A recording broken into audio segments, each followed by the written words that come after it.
أهلا بكم من جديد. هل تخيلتم يوما ما أن يتم إنتاج فيلم توفي بطله منذ عقود؟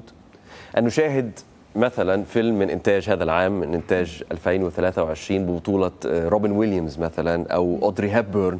يعني لا أعتقد أننا حتى فكرنا في هذا الموضوع يعني، ولكن طبعا وكما اعتدنا هذه الأيام إن كان الأمر علاقة بالذكاء الاصطناعي فكل شيء وارد.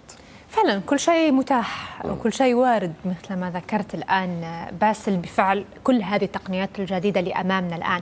وهذا هو اللي عبر عنه الممثل الأمريكي توم هانكس بقوله مؤخرا أنه قد يظل يظهر في الأفلام الحديثة حتى بعد وفاته، وهذا بفعل الأدوات التكنولوجية المختصة. وهذا جانب فقط مما يعد به الذكاء الاصطناعي لصناعة الفن، وهو ما أثار مخاوف في نفوس ممثلي هوليوود دفعتهم للقيام باحتجاجات خوفا من التأثيرات المحتملة للذكاء الاصطناعي وإمكانية إحلاله محل الممثلين والكتاب والمخرجين.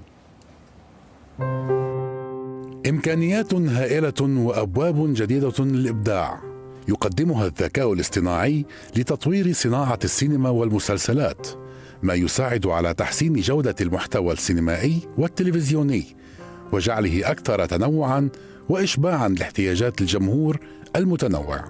وتستخدم التقنيات الجديدة في الغالب اليوم لتقليص عمر الممثلين، كما حصل مع مارك هاميل الذي ظهر على أنه لوك سكاي ووكر الأصغر سناً في المسلسل التلفزيوني The Book of Boba Fett.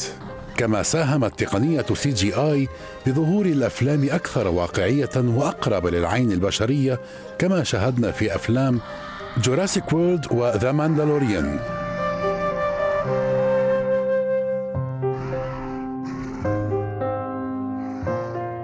ويمكن لهذه الأدوات أيضاً إنشاء المناظر الطبيعية أو المدن أو المخلوقات، وتبعاً لذلك يمكن أن يكون ذلك مفيداً بشكل خاص لأفلام الخيال العلمي التي تتطلب عوالم فريدة وخيالية.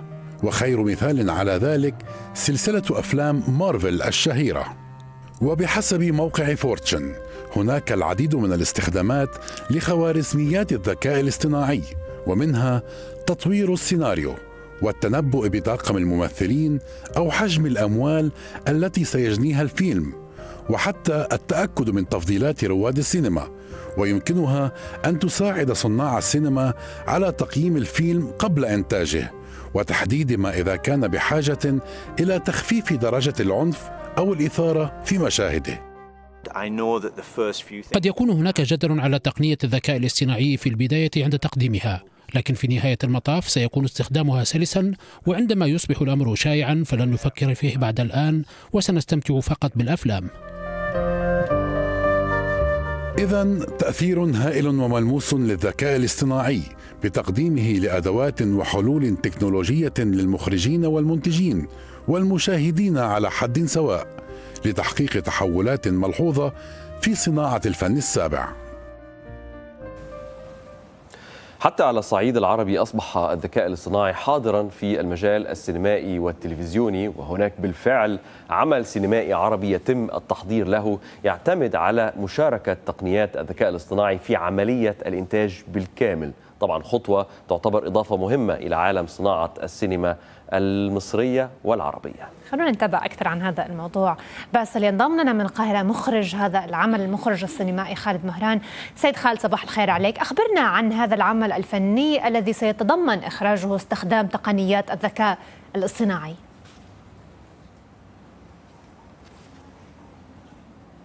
صباح النور عليكم وعلى السادة المشاهدين.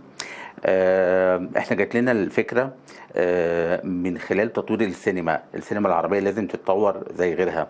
الذكاء الاصطناعي أصبح موجود في كل حتة في العالم، فمن هنا جات الفكرة مع الشركة الخاصة اللي بتعمل لنا شغل الذكاء الاصطناعي ان احنا هنعمل اول فيلم عربي بتقنيات الذكاء الاصطناعي، مش عن الذكاء الاصطناعي. يعني الذكاء الاصطناعي هيتدخل في فكرة الفيلم وفي السيناريو وفي اداء الممثلين، وهيساعد الابداع البشري بتطويره لكل مراحل الانتاج الفيلم السينما يعني.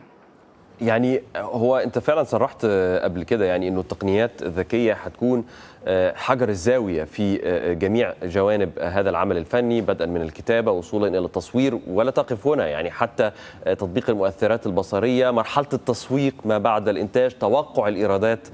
كيف سيتم كل ذلك؟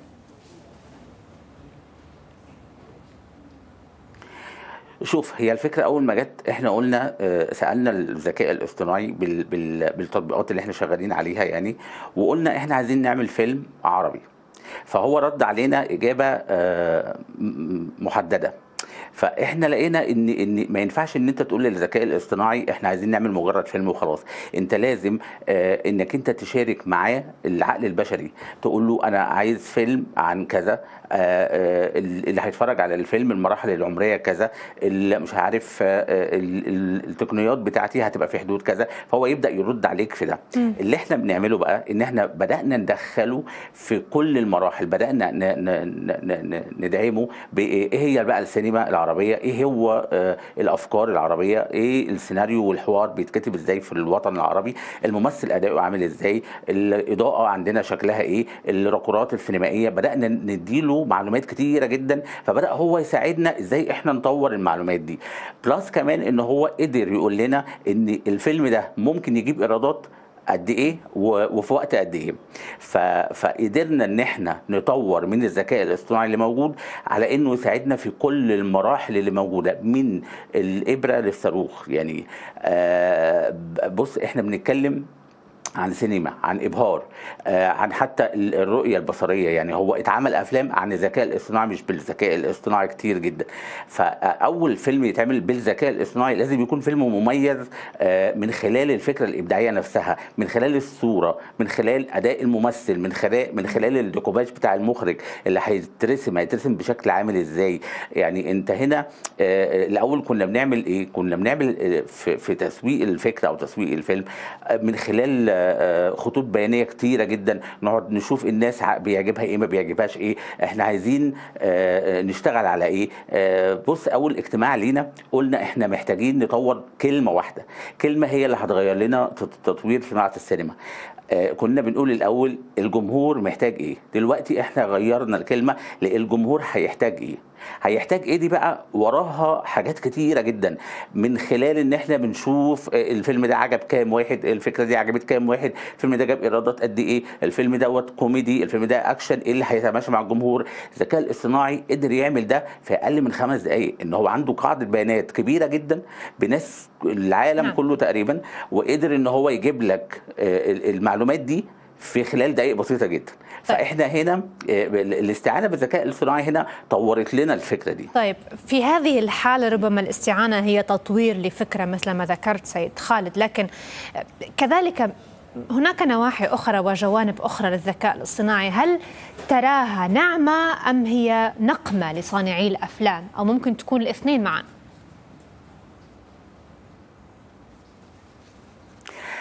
بصي، خلينا متفقين ان في وظائف كتير جدا في صناعه السينما، ومش في صناعه السينما بس، في العالم كله هتنتهي تماما بدخول الذكاء الاصطناعي. وخلينا واقعين برضو ان في بعض الوظائف هتتطور وهتنمو.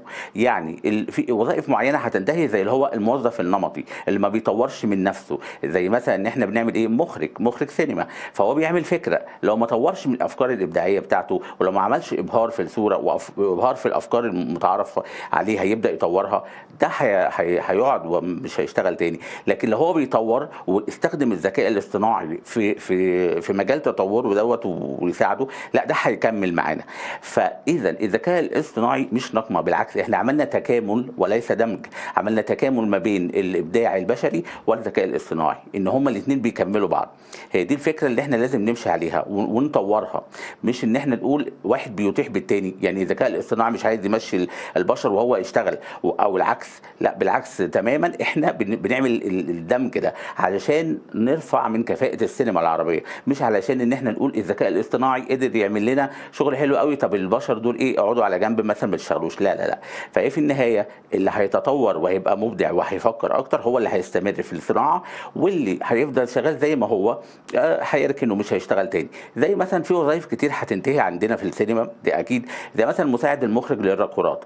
ده واحد شغلته في السينما ان هو بيشوف مثلا الممثل ده كان لابس ايه في الشوت ده، عشان لما نيجي نصور الشوت ده بعد كذا يوم يبقى لابس نفس اللبس بنفس الاداء بنفس الشكل.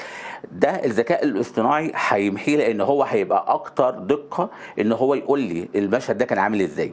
اداء الممثل نفسه، اداء الممثل في الركور بيختلف. انا مثلا صورت مشهد ان ممثل بيخرج بيشرب سيجاره مثلا، فخارج من ناحيه، فالناحيه الثانيه عشان هصورها بعد كذا يوم، فعلشان افتكر واداء الممثل كان عامل ازاي بالظبط، فده لازم الممثل يسترجع المشهد القديم علشان يبدا يشوف هو كان لابس ايه، شكله ايه، كان اداؤه عامل ازاي، احساسه. الذكاء الاصطناعي هيحل الفقره دي، ان هو هيجيب لي احساسه يعني مش بالظبط كان عامل دي ازاي. بس هنا اذا هو ساعدني. استاذ خالد، يعني احنا زي ما شفنا من شويه هوليوود وصناعها اليوم في اضراب متواصل بسبب خوفهم من انه الذكاء الاصطناعي يحل محل وظائف كثيره جدا في صناعه السينما. نتحدث عن ممثلين، مؤلفين، مخرجين. هل عندك نفس الخوف؟ هل من الممكن في يوم من الايام الذكاء الاصطناعي يقعد مكانك؟ لو سمحت لي طبعا.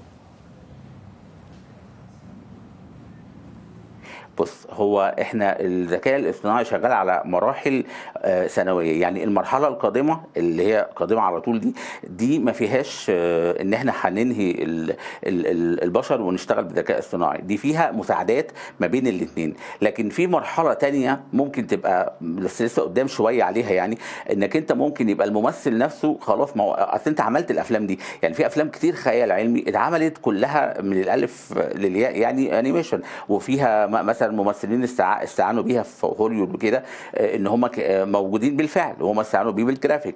لكن انا بتكلم في ايه؟ انا بتكلم ان احنا هنا في صناعه السينما العربيه الفتره اللي جايه عايزين نطور ما بين الممثل اللي موجود والذكاء الاصطناعي. حتى لو دخلت الخيال العلمي انا مش هقدر استغنى عن الممثل دلوقتي. يعني انا مش هعمل، يعني مثلا عندنا مثلا على سبيل المثال عندي الممثل فؤاد المهندس، توفاه الله طبعا من زمان جدا. فعشان اعمل فيلم فيه فؤاد المهندس لازم ادمجه بممثلين موجودين فعلا واجيبهم لايف، مش هجيبهم جرافيك، لان دي صناعه سينما انا بعملها. في هوليوود هم وصلوا لحاجات انك انت قاعد في اوضه بتعمل فيلم كامل. ده الشغل اللي هو الجرافيك او اللي احنا بنتكلم فيه.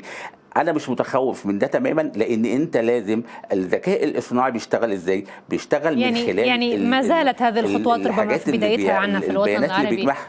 نعم، نشكرك جزيل الشكر المخرج السينمائي